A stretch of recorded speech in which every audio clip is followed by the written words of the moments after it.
David Williams stepped out of his rental car and looked up at the gleaming storefront. The gold letters spelling prestige timepieces caught the afternoon sunlight perfectly. He had been away for almost a month, traveling through Switzerland and meeting with watch manufacturers. Now he was back home and there was something he needed to check on. He pulled his hood up slightly as a cool breeze hit his face. David was dressed casually today, dark jeans, white sneakers, and a comfortable gray hoodie. After weeks of formal business meetings and stuffy conference rooms, he just wanted to feel normal again. Little did anyone know that beneath this simple outfit was a man who owned one of the most successful luxury watch businesses in the city. David had started his company 5 years ago with nothing but determination and a small loan. He had worked 16-hour days, learned everything about luxury watches, and slowly built his business from the ground up. Now he owned 3 stores, and this flagship location was his pride and joy. But he had never actually visited the store as just a regular customer.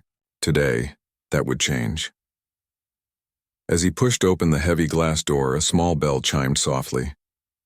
The store was exactly as he remembered it. Polished marble floors, crystal chandeliers, and display cases filled with some of the world's most expensive watches. Rolex, Patek Philippe, Omega, and Cartier pieces sparkled under the perfect lighting. The air smelled faintly of leather and expensive cologne. There were about 6 other customers in the store. An older couple was looking at wedding bands near the window. A man in an expensive suit was examining a gold watch with one of the sales associates. 2 women in designer dresses were laughing softly as they pointed at different pieces in a display case. Everyone looked like they belonged in this world of luxury. Everyone except David. He walked slowly toward the main display case, his sneakers quiet on the marble floor. Behind the glass, a stunning Patek Philippe caught his eye. It was the same model he had personally selected for the store's inventory just 2 months ago. The price tag read $55,000. "Excuse me, sir." David turned around. A tall man in a perfectly pressed navy suit was walking toward him. The man's hair was slicked back and his smile looked more like a warning than a greeting. A gold name tag on his jacket read Trevor, Senior Sales Associate. "Can I help you with something?" Trevor asked, but his tone suggested he didn't really want to help at all. David smiled politely. "I'm just looking around. You have some beautiful pieces here." Trevor's eyes moved up and down, taking in David's casual clothes. The smile on his face became even more forced. "Yes, well, these are all very expensive items. Each piece requires careful handling." "I understand," David said calmly. "I'd love to take a closer look at some of them." Trevor hesitated. He glanced around the store, probably checking to see if his manager was watching. The older couple by the window was being served by a young woman with a bright smile. The man in the suit was trying on different watches while his sales associate brought out one expensive piece after another. "What exactly were you interested in?" Trevor asked, crossing his arms. David pointed to the Patek Philippe. "That one caught my eye. Could I see it?" Trevor actually laughed. It wasn't a friendly laugh. "Sir, that particular piece is $55,000. It's part of our premium collection." "I can see the price tag," David replied, staying calm. "I'd still like to look at it." "Look, I don't want to waste your time," Trevor said, his voice getting louder. "These watches are serious investments. They're not really meant for casual browsing." David felt something tight in his chest, but he kept his expression neutral. "What makes you think I'm just browsing?" Trevor looked at him like the question was ridiculous. "Well, I mean," he gestured vaguely at David's outfit. "These pieces are for collectors. People who understand the value and craftsmanship involved." "And you don't think I understand value and craftsmanship?" "I'm just trying to save us both some time," Trevor said. "Maybe you'd be more comfortable looking at our entry-level pieces. We have some nice watches starting around $500. David noticed that conversations in the store were getting quieter. The older couple was now looking in their direction. Even the man trying on watches had glanced over. David could feel their eyes on him, judging, making the same assumptions Trevor was making. "I appreciate your concern," David said, "but I'm specifically interested in that Patek Philippe." Trevor sighed dramatically. "Fine, but I need to ask, are you planning to make a purchase today?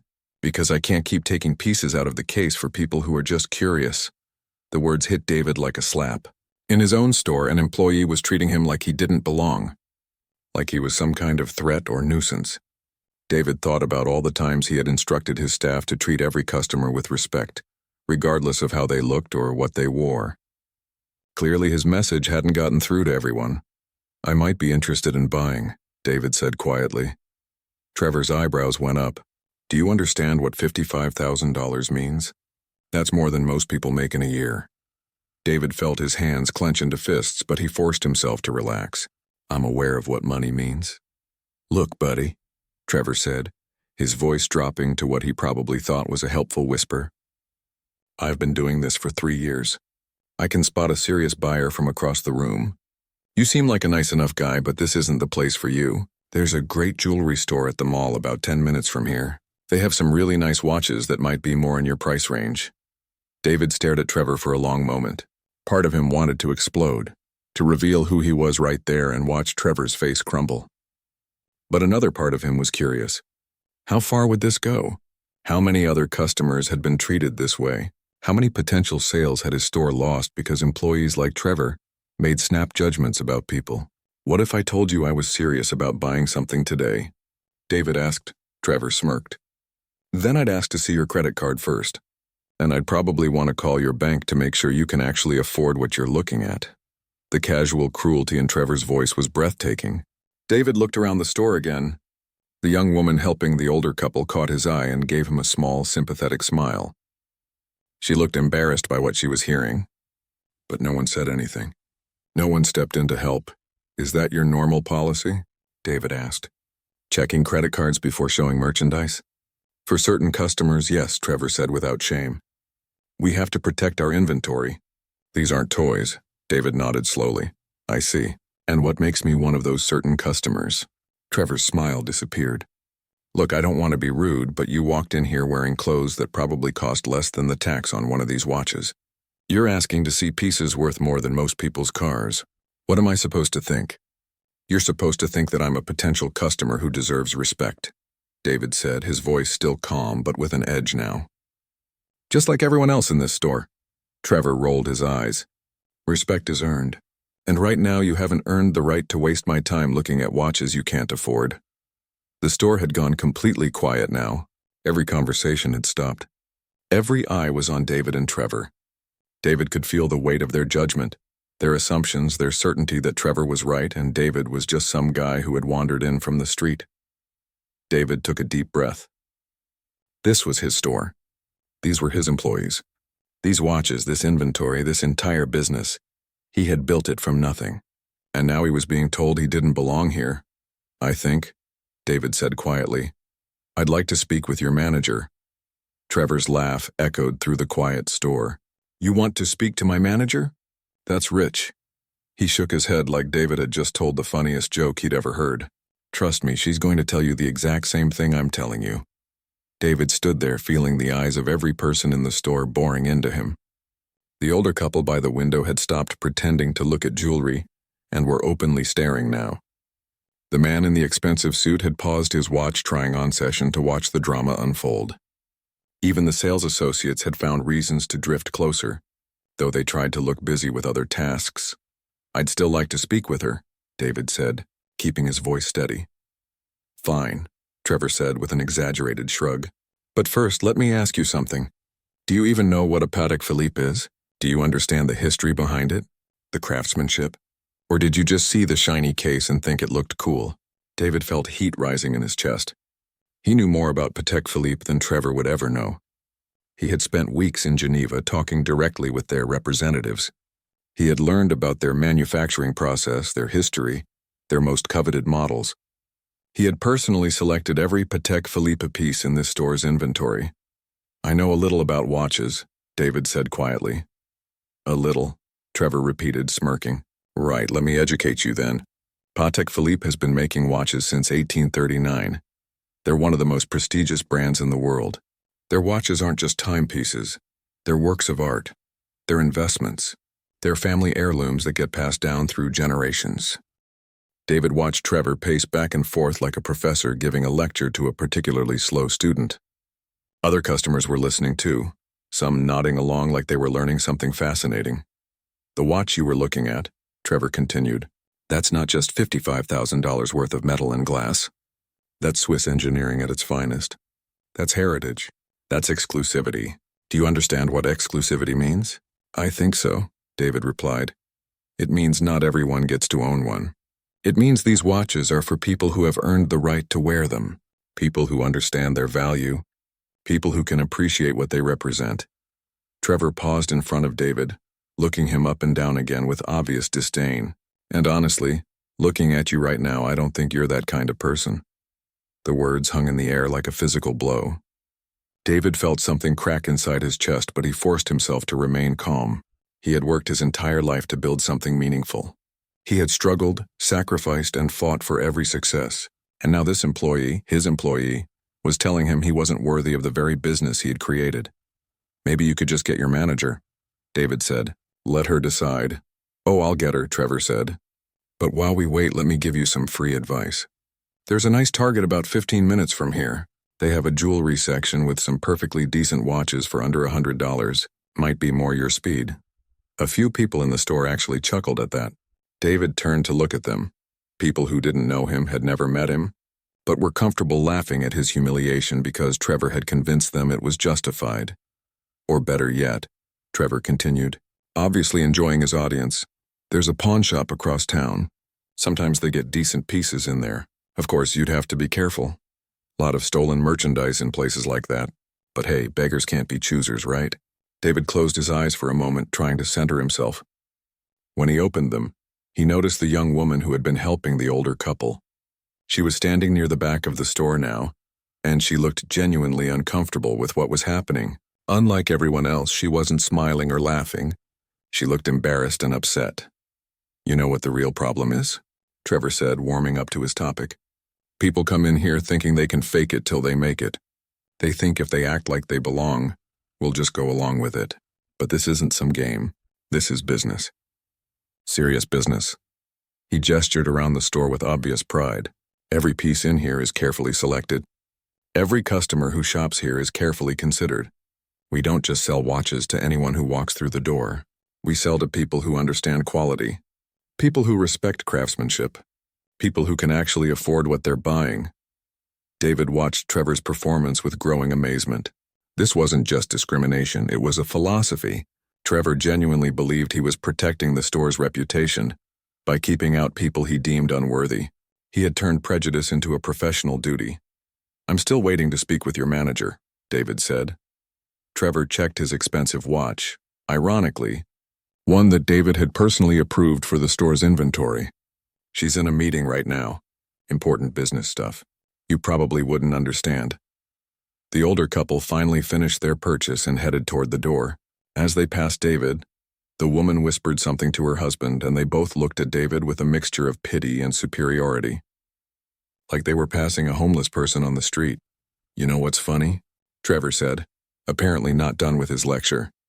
I bet you drove here in some beat-up car thinking you could just walk into a place like this and be treated like you matter. But the thing is, places like this exist for people like me, people who understand value. He straightened his tie and smiled. I drive a BMW, I live in a downtown loft. I wear suits that cost more than your entire outfit. That's because I've earned my place in this world. I've worked hard, and I've made something of myself. David almost laughed at the irony. Trevor was bragging about his BMW while standing in a store owned by the man he was insulting. He was talking about earning his place in the world to the person who had literally given him his job. Maybe your manager could step out of her meeting for just a moment, David suggested. Look, I'm trying to be nice here, Trevor said, his tone shifting to fake concern. But you're starting to make other customers uncomfortable. That couple that just left, they spent $8,000 today. $8,000. In one transaction. That's the kind of customer we want to keep happy. He leaned closer to David, lowering his voice to a stage whisper that everyone could still hear. And honestly, having someone like you hovering around expensive merchandise makes people nervous. They start wondering about security. They start questioning whether this is the kind of establishment they want to shop in. David felt the full weight of those words. Trevor wasn't just insulting him personally. He was suggesting that David's mere presence was bad for business. That other customers would be driven away by having to share space with someone who looked like him. I see, David said quietly. Do you? Trevor asked, straightening up again. Because I'm really trying to help you understand how things work in the real world. There are places for everyone, and everyone has their place. This just isn't your place. The man in the expensive suit finished his purchase and headed toward the door. As he passed, he glanced at David with obvious curiosity, like he was watching an interesting social experiment. The sales associate who had been helping him looked relieved that the awkward situation hadn't interfered with her commission. Trevor pulled out his phone and checked it ostentatiously. You know what? Let me save us all some time. My manager is going to be in that meeting for at least another hour. And honestly, even when she comes out, she's going to tell you the same thing I'm telling you. He put his phone away and fixed David with a patronizing smile. So why don't you just head on home? Think about what kind of watch would actually make sense for your lifestyle. Maybe do some research online. Learn about what you can realistically afford. David looked around the store one more time. The young woman in the back was still watching with obvious discomfort, but she hadn't said a word. The other sales associates were busy trying to look like they weren't paying attention. The remaining customers seemed to be enjoying the show. Actually, David said, his voice still calm, I think I'll wait for your manager after all. Trevor's smile faltered slightly. Seriously? You're going to waste your whole afternoon sitting here waiting to be told no? I have time, David replied, and he did have time. Because this was his store, and he was starting to realize he needed to understand exactly how broken things had become. David found a comfortable chair near the window and settled in to wait. Trevor watched him with obvious annoyance, clearly expecting him to give up and leave. But David had nowhere else to be, and more importantly, he was learning things about his business that he never would have discovered otherwise. This is ridiculous, Trevor muttered under his breath, but loud enough for David to hear. Some people just don't know when to take a hint. The store had returned to its normal rhythm, though David could feel the occasional glances from staff and customers. He pulled out his phone and pretended to scroll through emails while actually observing everything happening around him. Trevor went back to his post behind the main counter, but David could see him checking his watch every few minutes and shooting irritated looks in his direction. It was clear that having David there was making him uncomfortable, which was interesting. If Trevor really believed he was in the right, why did David's presence bother him so much? A new customer walked in. A young man in ripped jeans and a t-shirt, probably in his early 20s. David watched with fascination as Trevor's entire demeanor changed. The confident superiority was gone, replaced by barely concealed hostility. Can I help you? Trevor asked the young man, his tone even colder than it had been with David. Yeah, I'm looking for a watch for my dad's birthday, the young man said cheerfully. Something nice, you know? He's been working really hard lately. Trevor looked the young man up and down, taking in his casual clothes and youthful appearance. What's your budget? He asked bluntly. Well, I've been saving up, the young man said. I've got about $3,000. 3,000, Trevor repeated like he was tasting something unpleasant. That's not going to get you much in here. Most of our pieces start around 5,000, and that's for our basic models. David sat forward slightly. $3,000 was actually a decent budget for several of the watches they carried. They had some excellent Omega pieces in that range, and a few beautiful Tudors that would make perfect gifts. But Trevor was making it sound like $3,000 was pocket change. Oh, the young man said, his enthusiasm dimming. Well, maybe I could look at what you do have in that range. Even if it's basic, I want to get him something from a real watch store. Look, kid, Trevor said, his condescension on full display. I appreciate that you want to do something nice for your dad. But you need to be realistic about what $3,000 can buy. You'd probably be better off at a department store. David watched the young man's face fall. This kid had probably been saving for months, working extra hours, skipping things he wanted for himself, all to buy his father a meaningful gift. And Trevor was crushing that dream without even showing him what was available. But don't you have anything? The young man pressed. Even if it's not the most expensive thing in the store? Trevor sighed dramatically. Fine, but I'm telling you right now you're not going to be impressed. He led the young man to a display case in the back corner, the least prominent position in the store. David couldn't see exactly what Trevor was showing him, but he could hear the sales pitch. This is about all we have in your price range, Trevor said dismissively. It's functional, I guess. Tells time. But it's not really what this store is known for. It's more of an entry-level piece. David knew that case. It contained several beautiful watches, including some limited edition pieces that many customers would be thrilled to own. Trevor was acting like he was showing the kid junk from a bargain bin. While this was happening, the young woman David had noticed earlier, the one who had looked uncomfortable during his confrontation with Trevor, was helping an elderly gentleman select a watch band. David observed her interaction and was impressed by her approach. She was patient, knowledgeable, and respectful. She listened carefully to what the customer wanted and offered helpful suggestions without any judgment. Her name tag read Rachel, and David made a mental note to find out more about her performance record.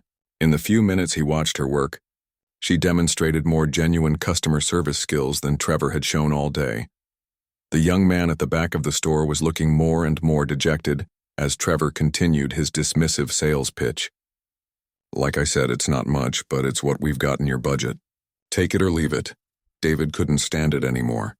He got up from his chair and walked over to where they were standing. "Excuse me," he said to the young man. "I couldn't help but overhear. You're looking for a gift for your father." Trevor's eyes narrowed.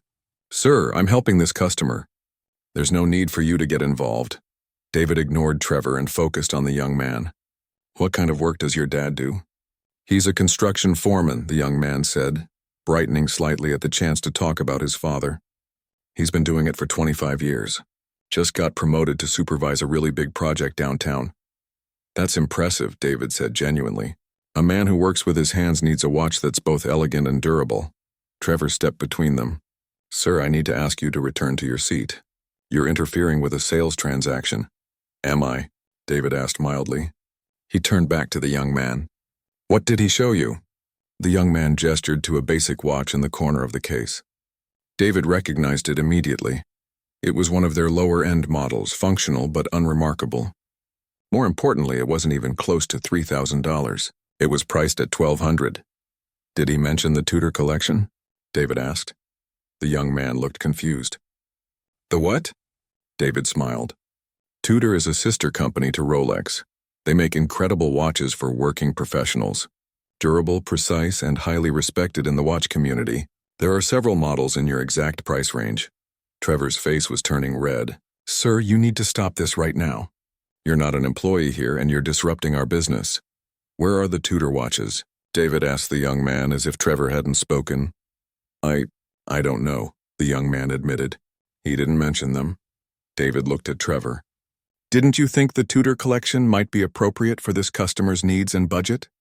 "The Tudor collection is," Trevor started, then stopped. David could see him trying to come up with a reason why he hadn't shown the young man watches that were perfect for his budget and requirements. "They're right over here," David said, walking toward another display case. "Much better positioned in the store, too. Seems like they'd be easier to show customers." Trevor followed them, clearly flustered. "Look, I was getting to those. I always start with our most affordable options and work up. But the watch you showed him was only $1,200, David pointed out. "This customer said he had $3,000 to spend. Seems like you were working down, not up." The young man's eyes lit up as David pointed out several Tudor pieces in the $3,000 range. They were beautiful watches, sporty, elegant, and perfect for someone in construction who wanted something special. "These are amazing," the young man said. "Why didn't you show me these first?" he asked Trevor.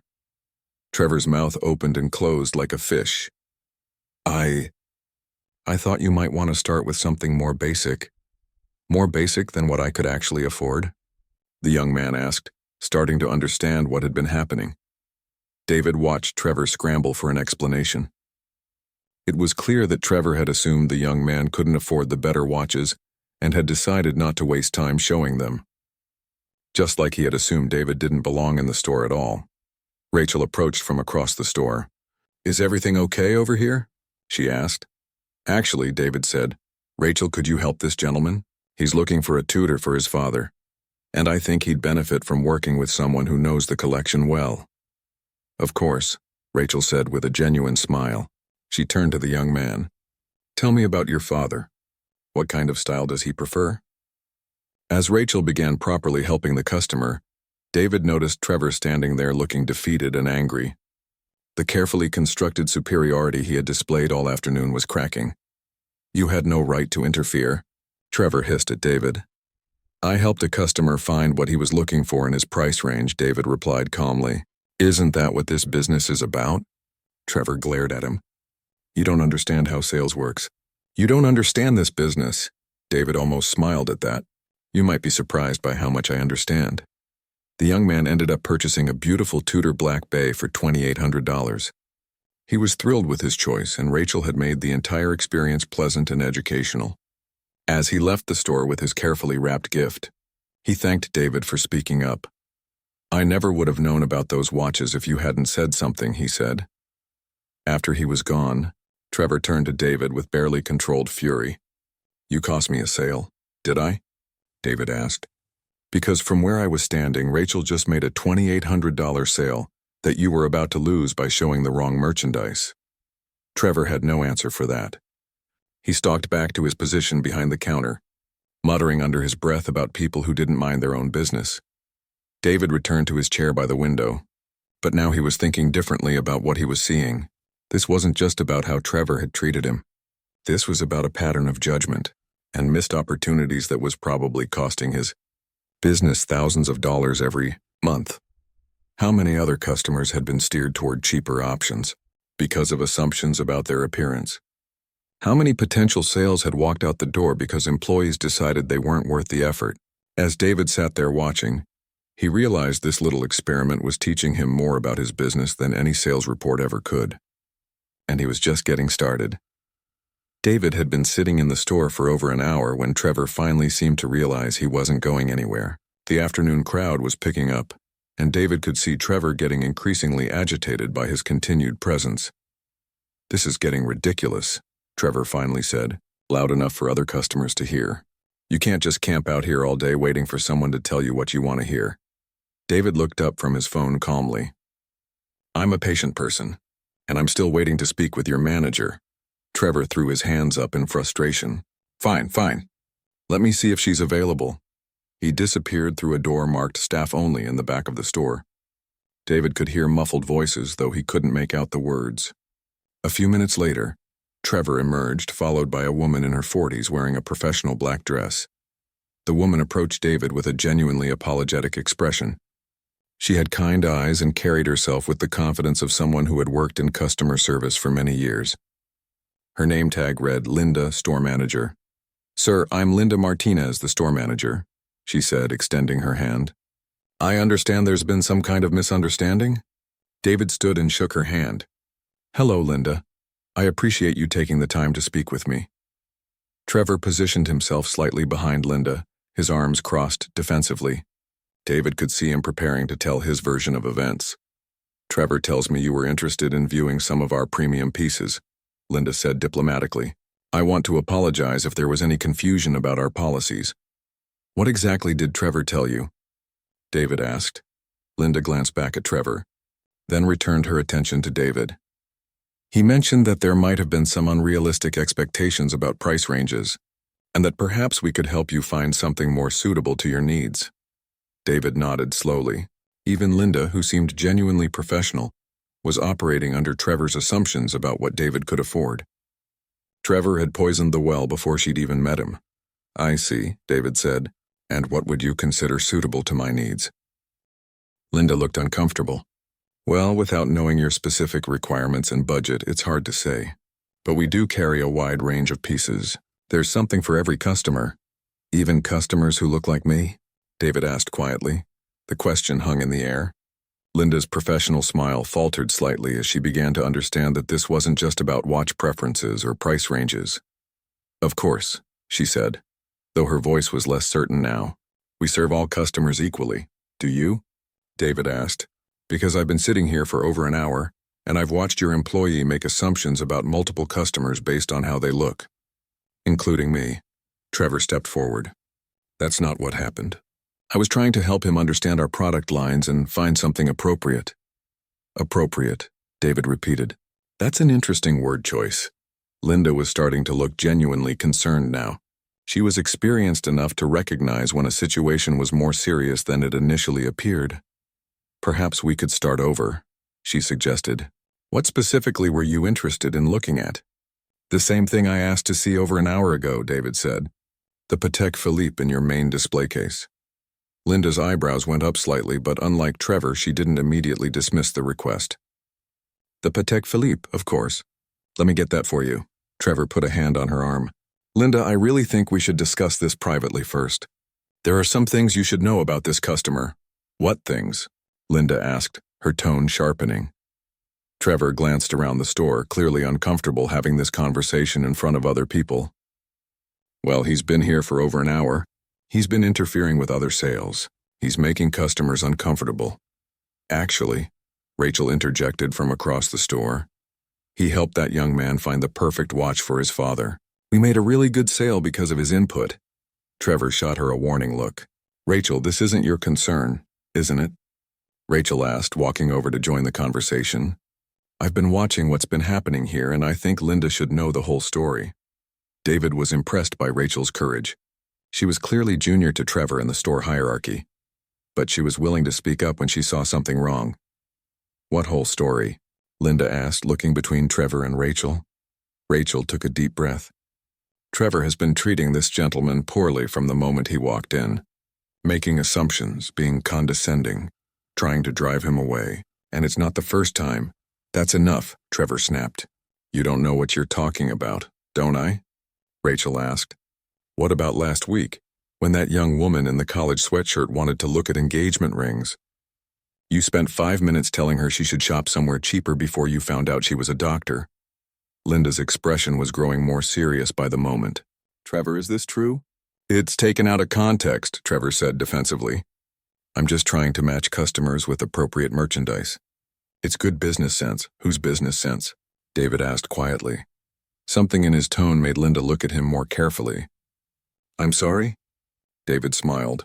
I'm curious whose business philosophy Trevor is following, because I'm wondering if the owner of this store knows how potential customers are being treated. The owner, Linda started, then paused. Well, the owner trusts us to use our professional judgment. Does he? David asked. Have you ever met the owner, Linda? Linda looked confused by the question. Well, no. The business is run through a management company. All our communication goes through corporate representatives. Interesting, David said. So you've never actually spoken with the person who owns this store? No, but I don't see what that has to do with... What if I told you, David said carefully, that the owner might be very interested in hearing about how his customers are treated when he's not around? Trevor laughed nervously. What are you, some kind of corporate spy? A secret shopper? David didn't answer directly. Instead, he pulled out his phone. Linda, could you do me a favor? Could you call your corporate office and ask them about a customer named David Williams? Linda looked puzzled. I don't understand. Why would I? Just ask them about David Williams, David said. Tell them he's in the store and would like to speak with someone about store policies. This is insane, Trevor muttered. You're going to waste corporate's time because you couldn't accept that you don't belong here. Linda was studying David's face now, and he could see her beginning to wonder if there was more to this situation than she had realized. You know what? She said slowly. Let me make that call. She pulled out her phone and dialed a number from memory. Hello, this is Linda Martinez at the flagship store. I have a customer here named David Williams who... What, are you sure? Her face went pale. Yes, I'll hold. Trevor was looking back and forth between Linda and David, confusion replacing his earlier confidence. Linda? Rachel asked. What's wrong? Linda held up a finger, listening intently to whoever was on the other end of the call. Yes, I understand. No, he's been... Yes, I see. Right away. She hung up and stared at David for a long moment. When she spoke, her voice was barely above a whisper. Mr. Williams, I had no idea. I am so deeply sorry. Trevor's face went through several expressions in rapid succession: confusion, realization, and then pure terror. I don't understand, he said weakly. Who is David Williams? Linda turned to look at Trevor, and David could see a mixture of anger and disappointment in her eyes. Trevor, she said quietly. David Williams owns this store. He owns all 3 stores. You've been treating the owner of this business like he was some kind of criminal for the past 2 hours. The store went dead quiet. Every conversation stopped. Every customer turned to look. Rachel's mouth fell open in shock. Trevor stood there, his face cycling through shades of white and green, looking like he might be sick. That's impossible, he whispered. He can't be. Look at him. And with those 4 words, look at him, Trevor revealed everything that was wrong with his thinking. Even faced with the truth, his first instinct was still to judge David by his appearance. David stepped forward, his voice calm, but carrying an authority that hadn't been there before. "Yes, Trevor, look at me. I'm the person who hired you. I'm the person who trusted you to represent my business. I'm the person who believed you would treat every customer with respect and professionalism." Trevor's mouth opened and closed, but no words came out. "And I'm the person," David continued, "who's been sitting here for 2 hours learning exactly how badly I misjudged you." The silence in the store was deafening. David looked around at the faces staring at him, customers who had watched his humiliation, employees who had said nothing, and Trevor, who looked like his world was collapsing around him. "Mr. Williams," Linda said, her voice shaking slightly, "I don't know what to say. This is absolutely unacceptable. I take full responsibility for what happened here today." David held up a hand. "Linda, you weren't even here for most of it. You came out when I asked to speak with a manager, and you treated me professionally. This isn't about you." He turned to face Trevor, who was still standing there in shock. "Trevor, do you remember what you told me about respect being earned?"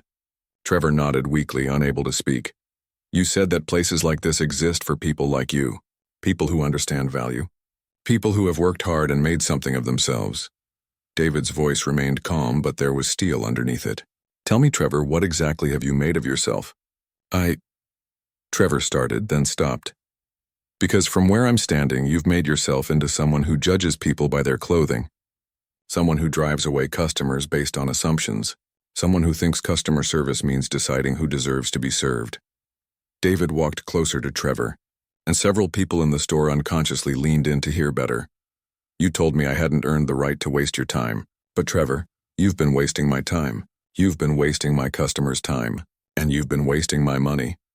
Trevor finally found his voice. "Mr. Williams, I'm so sorry. I had no idea. If I had known who you were—" "Stop right there," David said firmly. "That's exactly the problem. You're sorry because you found out who I am, but you should have treated me with respect regardless of who I am. Every person who walks through that door deserves the same courtesy, whether they're a millionaire or someone spending their last $100 on a gift for someone they love." He gestured toward the display cases around them. "Do you know how I built this business, Trevor?" Trevor shook his head. "I started with nothing. I worked 3 jobs while learning everything I could about watches. I saved every penny for 2 years to afford the deposit on my first tiny store.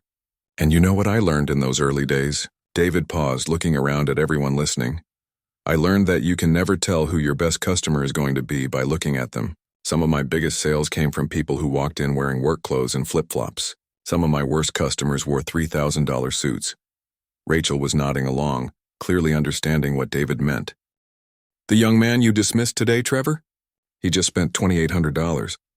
That's more than some of your appropriate customers spend in a month.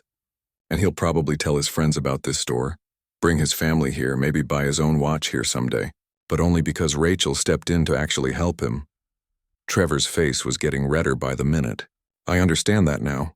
I made a mistake. But surely you can understand my position. We have to be careful about security, about people who might not be serious buyers." "Security?" David's voice rose slightly for the first time. "You thought I was a security risk? What exactly did I do that seemed threatening to you?" Trevor had no answer for that. "I walked in quietly, spoke politely, and asked to see merchandise. The only thing threatening about me was the color of my skin and the clothes I was wearing. Is that really the kind of security profiling you think this business should be built on?" Linda stepped forward. "Mr. Williams, I want you to know that this behavior doesn't represent our store's values. Trevor will be disciplined immediately." "Will he?" David asked. "Because I'm curious, Linda. Is this the first time you've heard complaints about Trevor's customer service?" Linda hesitated, which was answer enough. "I see," David said. "So this is a pattern, not an isolated incident." He turned back to Trevor. "How many customers do you think you've driven away over the past 3 years? How many sales have been lost because you decided someone wasn't worth your time?" Trevor was starting to look desperate. "Please, Mr. Williams, I need this job. I have rent, car payments. I promise I can change. Can you?" David asked. "Because change requires understanding what you did wrong. And right now you seem most upset about getting caught, not about how you treated people." David walked over to where Rachel was standing. "Rachel, how long have you been working here?" "About 8 months, Mr. Williams," she said nervously. And in those 8 months, have you ever had trouble treating customers with respect, regardless of how they looked or what they wore? Rachel shook her head. No, sir. I was taught that every customer deserves our best service. By who? By Linda during my training. David nodded and looked at Linda. So the training is there. The expectations are clear. This isn't about not knowing better. This is about choosing not to do better. He addressed the entire store now, raising his voice so everyone could hear. I want everyone here, employees and customers, to understand something. This business exists because of every person who chooses to shop here. Every customer, regardless of age, race, gender, or how much money they have in their pocket, deserves to be treated with dignity and respect. A few customers nodded in agreement. The man in the expensive suit, who had seemed amused by David's earlier treatment, now looked uncomfortable. Trevor, David said, turning back to his employee, I'm going to ask you to clean out your locker and turn in your name tag. Trevor's face crumpled. Please, I'm begging you. I've learned my lesson. This will never happen again. You're right, David said sadly. It won't happen again. Because you won't be here to do it. Linda stepped forward again. Mr. Williams, would you like me to handle the termination paperwork? Actually, Linda, I'd like to talk to you privately in a few minutes about some changes we're going to be making. Starting immediately. He looked around the store one more time. Most of the customers had returned to their browsing, but David could sense that the atmosphere had changed. There was a different energy now, like everyone was more aware of how they were treating and being treated by others. Rachel, David said, could you help me with something? Of course, Mr. Williams. I'd like to see that Patek Philippe now. The one I originally asked to look at. Rachel smiled, the first genuine smile David had seen from anyone except her since he'd arrived. It would be my pleasure. As Rachel carefully removed the watch from the display case, David noticed how she handled it with both expertise and reverence. She explained the watch's features knowledgeably, answered his questions thoughtfully, and made the entire experience pleasant and informative. This is exactly the kind of customer service this store should be known for, David said loudly enough for everyone to hear. Professional, knowledgeable, and respectful. Trevor was still standing nearby, looking lost and defeated. David walked over to him one final time. Trevor, I want you to understand something. This isn't about revenge or punishment. This is about protecting every future customer who walks through that door. Every person deserves to feel welcome here. And I can't trust you to make that happen. Trevor nodded miserably and headed toward the back of the store to collect his things. David turned to Linda. I'll want a full review of our hiring practices, our training procedures, and our customer service policies. This can never happen again. Absolutely, Mr. Williams, we'll make whatever changes are necessary. And Linda, I want you to promote Rachel to Senior Sales Associate, effective immediately. She's shown me more about proper customer service in 10 minutes than some people learn in years. Rachel's eyes widened in surprise and gratitude. As Trevor emerged from the back with his personal belongings, he paused near David one last time. I really am sorry, he said quietly. David looked at him for a long moment. I believe you are, Trevor, and I hope you learn from this experience. I hope the next place you work gives you a chance to be better than you were here. After Trevor left, David spent another hour in the store, talking with Linda about changes they needed to make, and observing how the other employees interacted with customers. The atmosphere was noticeably different, more respectful, more attentive, more professional. As David finally prepared to leave, Rachel approached him. Mr. Williams, thank you for standing up for what's right. And thank you for the promotion, David smiled. You earned that promotion the moment you chose to help that young man find the right watch for his father. That's what this business should be about. Helping people find exactly what they're looking for, regardless of who they are or what they look like. As David walked out of his store, he reflected on what he had learned. It had been painful to experience discrimination in his own business, but it had also been educational. He now knew exactly what changes needed to be made, and he had seen which employees truly understood what customer service meant. Most importantly, he had sent a clear message that would echo through his business for years to come. Every customer matters. Every person deserves respect, and assumptions based on appearance have no place in his stores. The next day, David would begin implementing new training programs, revised hiring practices, and regular undercover visits to all his locations. But today, He was satisfied that he had taken the first step toward building the kind of business he had always wanted to own, one that truly served everyone who walked through its doors.